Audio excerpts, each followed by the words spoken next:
Alhamdulillah.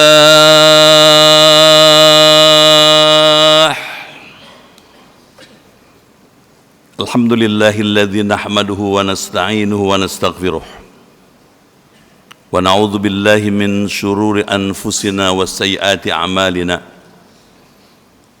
May yahdihillahu fala mudilla lahu wa may yudlilhu fala hadiya lahu.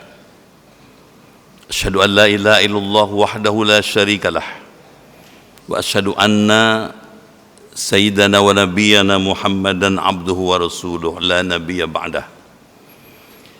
Allahumma salli wa sallim wa barik ala hadzal nabiyil karim wa rasulil azim dzil qalbir rahim rasulina Muhammadin wa ala alihi wa ashabihi ajmain, amma ba'd. Faya ibadallah, usikum wa iyaya bittaqwallah wa ta'atihi la'allakum tuflihun.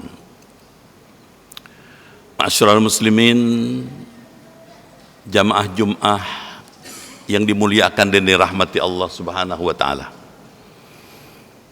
Pada hari Jumat yang mulia ini, pertama-tama izinkanlah saya menyampaikan wasiat saya, terutama saya tujukan untuk diri saya pribadi maupun kepada seluruh jamaah, dengan satu wasiat: marilah kita isi hidup yang fana ini dengan bertakwa kepada Allah Subhanahu wa taala. Sebab tidak ada bekal yang lebih baik, tidak ada persiapan yang lebih utama pada saat kita menghadap Allah Rabbul Alamin kecuali dengan bertakwa kepadanya saja. Sebagai orang yang beriman dan bertakwa, kita bersyukur hidup di era globalisasi. Era ini menghubungkan kita kepada dunia luar dengan bebas, interaktif dan transparan. Globalisasi juga meliputi berbagai aspek kehidupan manusia: ekonomi, sosial, politik, budaya, teknologi, dan pendidikan. Di bidang teknologi informasi misalnya, kita tahu kemajuan teknologi informasi sudah begitu cepat, begitu merangsuk sampai ke pelosok-pelosok tanah air. Bukan saja di pusat, bahkan sampai ke desa. Kita bersyukur dengan adanya teknologi yang maju itu, kita bisa mendapatkan manfaat, dampak positif dari kemajuan teknologi informasi itu. Antara lain, kemudahan mengakses informasi dari ribuan sumber informasi dengan mudah, bebas, dan transparan. Kemudian mengakses informasi ini bukan tidak punya dampak negatif. Fakta di lapangan menunjukkan munculnya kejahatan terhadap nyawa, bahkan kepada harta.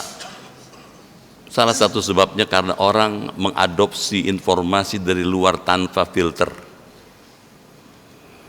Orang mengambil begitu saja contoh-contoh informasi yang disampaikan oleh dunia luar tanpa filter yang kuat. Kalau ini berlangsung terus, yang terjadi adalah merusak kohesi sosial. Masyarakat akan menjadi terpecah-pecah, bahkan tidak mungkin akan terjadi chaos di mana-mana. Oleh karena itulah, Islam menawarkan kepada kita solusi. Apa solusi yang diajarkan Islam kepada kita? Agar teknologi informasi dan globalisasi yang dialami oleh seluruh masyarakat umat manusia di dunia, kita tetap tegar, tetap safe, tetap kuat, kokoh, dan selamat. Yang pertama, penguatan ketahanan akidah Islam. Jamaah yang dimuliakan Allah, menurut surah Al-Furqan ayat 22, ilahukum ilahu wahid, Tuhanmu kata Allah itulah Tuhan yang esa. Falladzina la yu'minuna bil akhirah, orang-orang yang tidak percaya kepada akhirat, qulubuhum munkiratun wa hum mustakbirun, mereka ingkar dan bersikap sombong katanya. Padahal fakta di lapangan sudah menunjukkan bahwa Allah ada, Tuhan itu terbukti baik secara empiris maupun secara wahyu. Allah dalam Quran berfirman, lahu ma fis samawati wa ma fil ard, kepunyaan Allah lah semua yang ada di langit dan semua yang ada di bumi katanya. Wa ma bainahuma, serta isi di antar keduanya. Apa artinya? Ketika kita menghadapkan wajah kita ke langit, ada matahari, bulan, bintang, planet. Di pikiran kita ada Allah. Karena tidak mungkin matahari, bulan, bintang, planet tercipta tanpa ada penciptanya. Ketika kita melihat bumi dengan segala isinya, di pikiran kita ada Allah. Jamaah yang dimuliakan Allah, fenomena yang muncul belakangan ini, orang bangga dengan agnostisisme. Diduga, diperkirakan jumlah pengikut agnostisisme ini 10 sampai 15 ribu orang tersebar di hampir banyak kota-kota besar Indonesia. Seperti apa agnostisisme itu?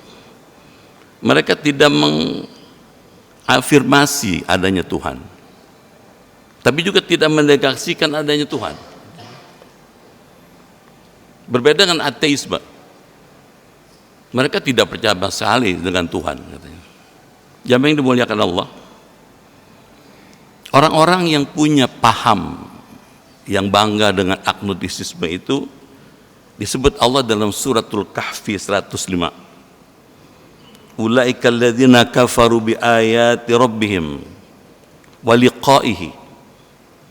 Mereka adalah orang-orang yang mengingkari ayat-ayat Allah, baik ayat yang tertulis maupun yang tidak tertulis.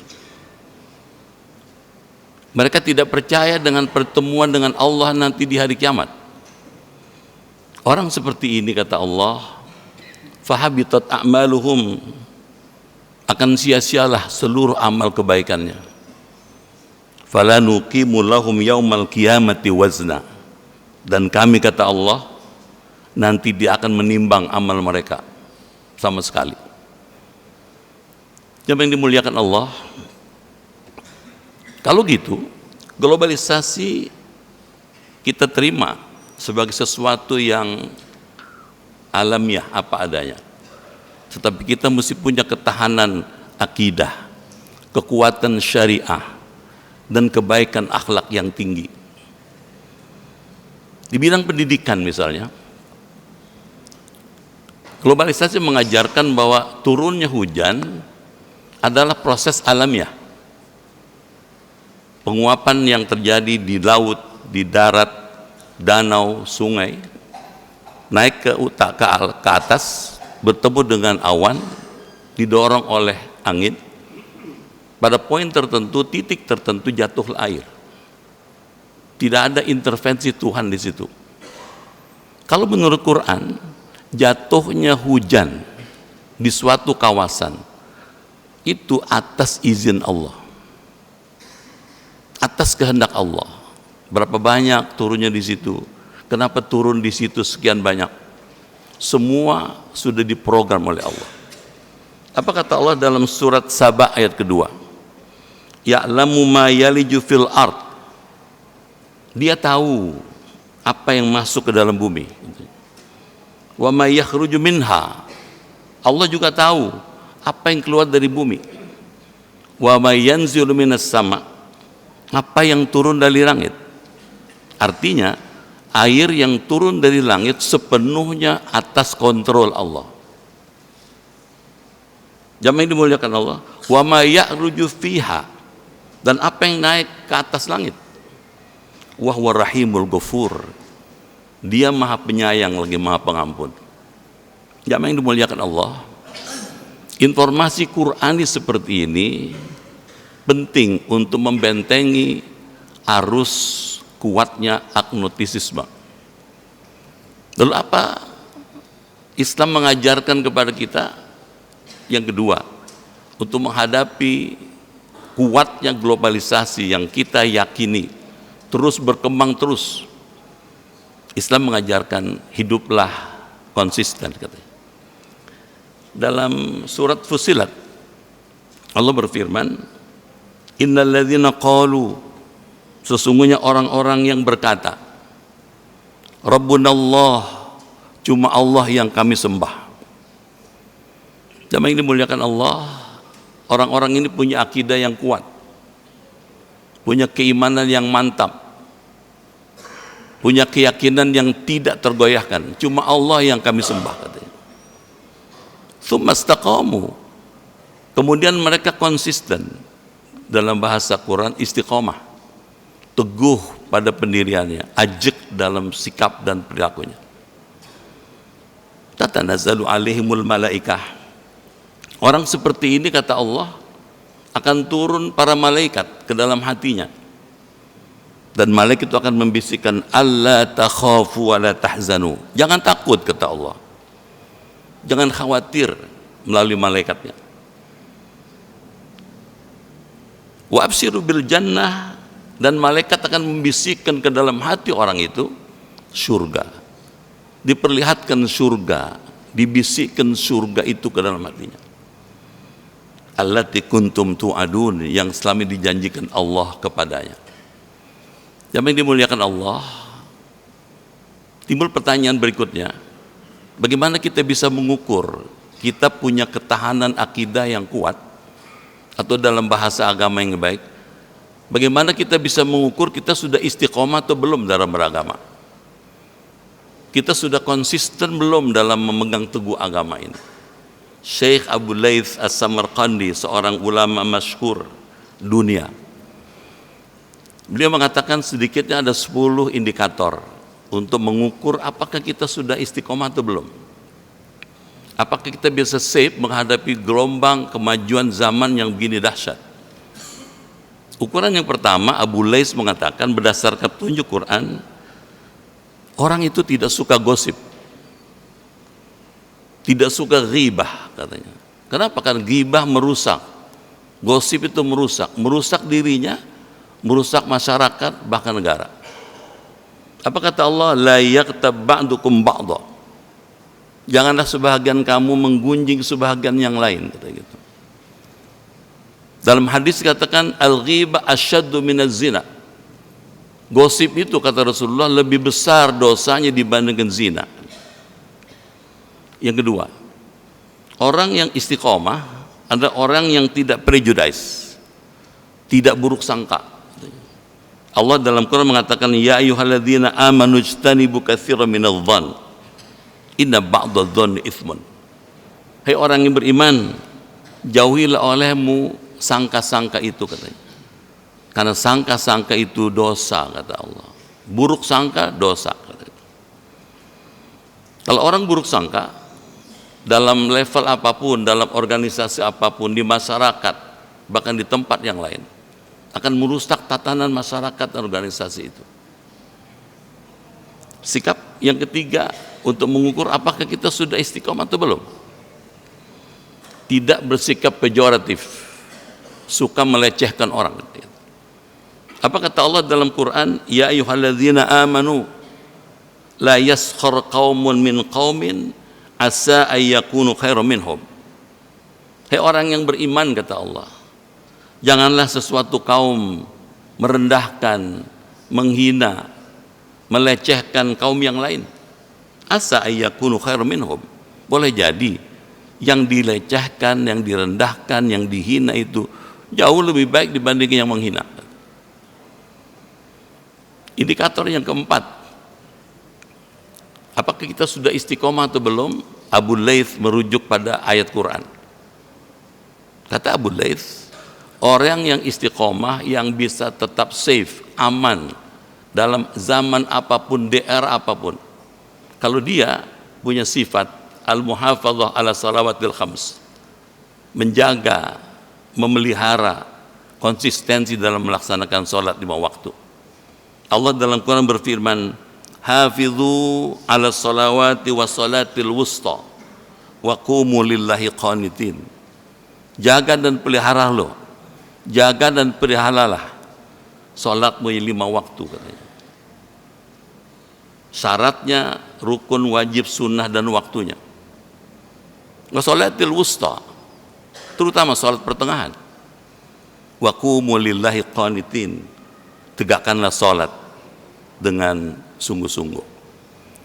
Jamaah yang dimuliakan Allah, ada hadis sahih ketika Nabi ditanya, ya Rasulullah, mana amal yang paling baik di sisi Allah? Kata Nabi, as-salatu fi awwali waqtiha, salat tepat waktu katanya. Ternyata salat tepat waktu menghasilkan disiplin yang sangat baik. Salah satu masalah bangsa kita adalah belum meratanya disiplin dalam berbagai bidang. Karenanya mengikuti ajaran Islam melalui Quran dan Sunnah Rasulullah akan menghasilkan masyarakat dengan tatanan yang kuat, kokoh, tegar menghadapi globalisasi yang begini dahsyat. Semoga Allah melimpahkan taufik, hidayah, dan inayahnya kepada kita sekalian, memberikan petunjuk kepada seluruh anak bangsa ini, pemimpin-pemimpin kita, bahkan kepada seluruh rakyat Indonesia, agar tetap tegar hidup di tengah globalisasi yang begitu kuat dan masif ini. Barakallahu li wa lakum fil Qur'anil Karim wa nafa'ni wa iyyakum mimma fihi minal ayati wa dzikril hakim wa taqabbala minni wa minkum tilawatahu innahu huwas samiul alim. Aqulu qawli hadza fastaghfirullahal azim li wa lakum wa lisairil muslimina wal muslimat wal mu'minina wal mu'minat fastaghfiruhu innahu huwal ghafurur rahim.